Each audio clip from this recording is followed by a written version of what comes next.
மகளிர் தினம் என்ற ஒன்று உருவாவதற்கு முன்பே ஆயுதம் ஏந்தி முகலாயர்களையும் ஆங்கிலேயர்களையும் தங்கள் மண்ணை விட்டு விரட்டியடித்த பல வீராங்கனைகளை இந்தியா கண்டுள்ளது.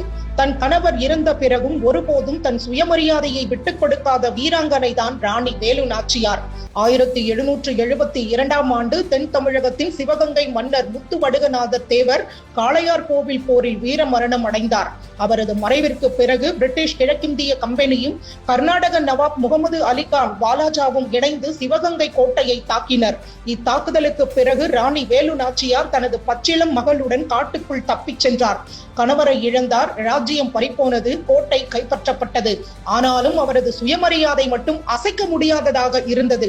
1772 முதல் 1780 வரை என நீண்ட 8 ஆண்டுகள் ராணி வேலு நாச்சியார் காடுகளிலும் கடினமான மலைப்பகுதிகளிலும் வாழ்ந்தார். தலைமறைவாக இருந்த போதும் அவர் தனது போராட்டத்தை தொடர்ந்தார். சிறு வயதிலிருந்தே அவருக்கு ஆயுத பயிற்சி, குதிரை ஏற்றம், வில்வித்தை, சிலம்பம் மற்றும் போர் வியூகங்கள் கற்பிக்கப்பட்டிருந்தன. மேலும் அவர் தாய் தமிழ் புலமையோடு ஹிந்தி உள்ளிட்ட பல இந்திய மொழிகளிலும், உருது, ஆங்கிலம் மற்றும் பிரெஞ்சு உட்பட பல தேச மொழிகளிலும் புலமை பெற்றிருந்தார். இந்த கல்வியும் பயிற்சியுமே அவரது போராட்டத்தின் மிகப்பெரிய பலமாக மாறியது. இந்த காலகட்டத்தில் அவர் உடையாள் என்ற பெயரில் ஒரு பெண்கள் படையை உருவாக்கினார். இந்த பெண்களுக்கு ஆயுதங்களை கையாளுதல் மற்றும் போர் வியூகங்களில் பயிற்சி அளிக்கப்பட்டது. இந்த